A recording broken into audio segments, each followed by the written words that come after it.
নমস্কার বন্ধুরা, আমি প্রতিমা আবার চলে আসলাম আপনাদের সামনে অন্যরকম খুব মজার একটা রেসিপি নিয়ে। আজকে করব কচুরলতি রেসিপি। কচুরলতিগুলো নিয়েছি আর এখানে নিয়েছি কিছু কাঁঠালের বীজ। কচুরলতিগুলো দেখুন খুব ভালোভাবে পরিষ্কার করে সাফা করে নিয়েছি। আর এখানে আমি কাঁঠালের বিচিগুলো ভালোভাবে পরিষ্কার করে নিয়েছি। লাল অংশটা আমি রেখে দিয়েছি, চাইলে আপনারা ছাপা করে নিতে পারেন। এখানে নিয়েছি শুকনো মাছ,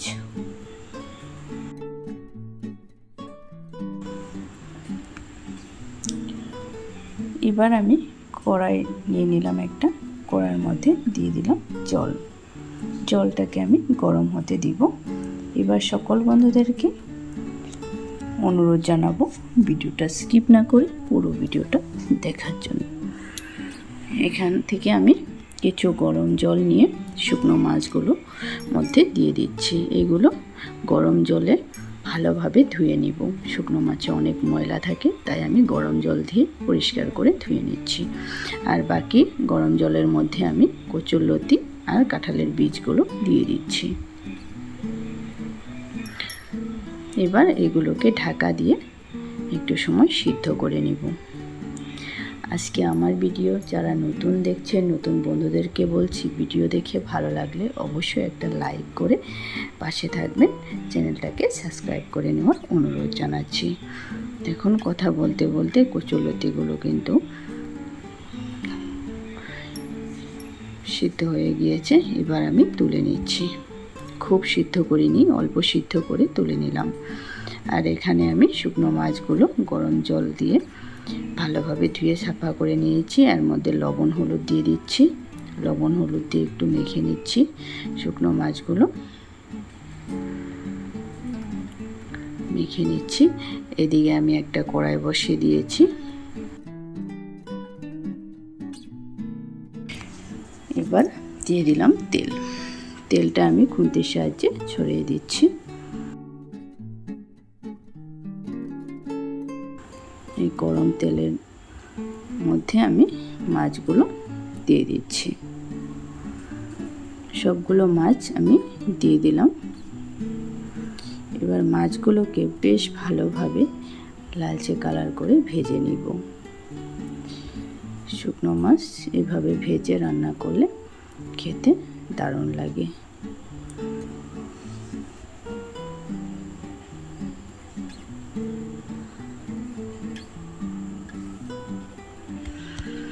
কচুরলতি দিয়ে শুকনো মাছের রেসিপি খেতে কিন্তু দারুণ লাগে। অবশ্যই একবার এভাবে ট্রাই করবেন। অনেকে অনেক রকম করে কচুরলতি খেয়ে থাকেন, একবার এইভাবে ট্রাই করবেন, আশা করছি ভালো লাগবে। মাছগুলো ভেজে নিয়েছি, এবার তুলে নিচ্ছি। সবগুলো মাছ আমি তুলে নিলাম পাত্রে। এবার এর মধ্যে আর একটু তেল দিয়ে দিব ফোড়নের জন্যে। ফোড়নে দিব থেতো করা রসুনটা একটু লাড়াচাড়া করে ভেজে নিচ্ছি।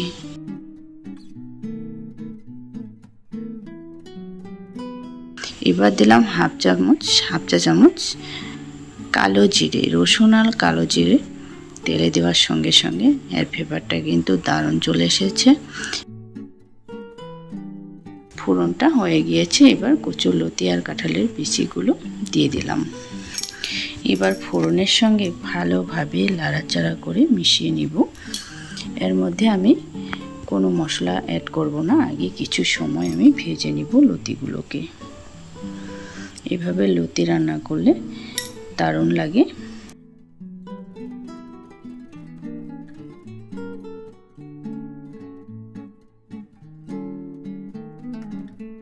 এবার অ্যাড করছি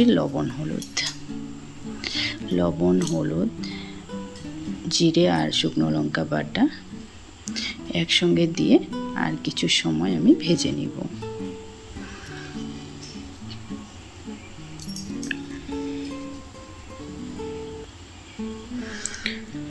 বেশ ভালোভাবে মশলার সঙ্গে নাড়াচাড়া করে বেশ কিছু সময় আমি লতিগুলোকে ভেজে নিচ্ছি।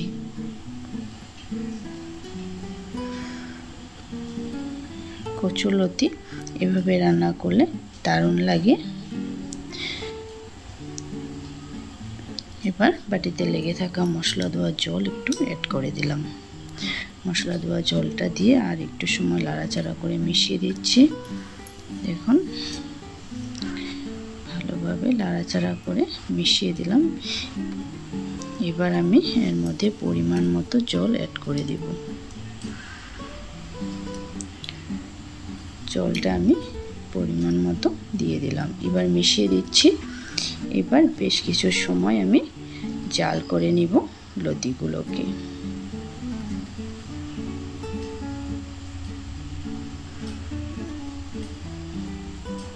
দেখুন লতিগুলো কিন্তু বেশ ভালোভাবে জাল হয়ে এসেছে। এর মধ্যে কোনো পিছলে ভাব নেই। দেখুন কাঁঠালের বিচিগুলো খুব ভালোভাবে সিদ্ধ হয়ে গিয়েছে আর লতিগুলো বেশ ভালোভাবে সিদ্ধ হয়ে গিয়েছে। রান্নাটা প্রায় আমার শেষের দিকে। এবার আমি এর মধ্যে অ্যাড করে দিব ভেজে রাখা শুকনো মাছ। শুকনো মাছগুলো ছড়িয়ে দিলাম। শুকনো মাছটা দিয়ে দিলাম রসুন আর কালো জিরে বাটা। স্পেশাল মশলা কচুর লতির জন্য শুকনো রসুন আর কালো জিরে বাটাটা অতি অবশ্যই দিবেন। কচুর লতি রান্না খেতে কিন্তু দারুণ দারুণ লাগে। এবার আমি একটু সময় ঢাকা দিয়ে দিচ্ছি। ঢাকাটা তুলে নিচ্ছি। এবার কিন্তু শুকনো মাছ দিয়ে কচুর লতির স্পেশাল রেসিপি রেডি। গরম ভাতের সঙ্গে যদি এই রেসিপি পরিবেশন করা যায় এক থালা ভাত নিমেষেই উঠে যাবে। অবশ্যই অবশ্যই একবার এভাবে ট্রাই করুন, ভালো লাগবে আমার সঙ্গে থাকা সকল বন্ধুদেরই। এবার আমি গ্যাসটা অফ করে দিচ্ছি। সকল বন্ধুদেরকে অনেক অনেক ধন্যবাদ ও ভালোবাসা জানাই আজকের ভিডিও আমি এখানেই শেষ করছি। পরবর্তী আবার দেখা হবে নতুন নতুন অন্য কোনো ভিডিওর সঙ্গে।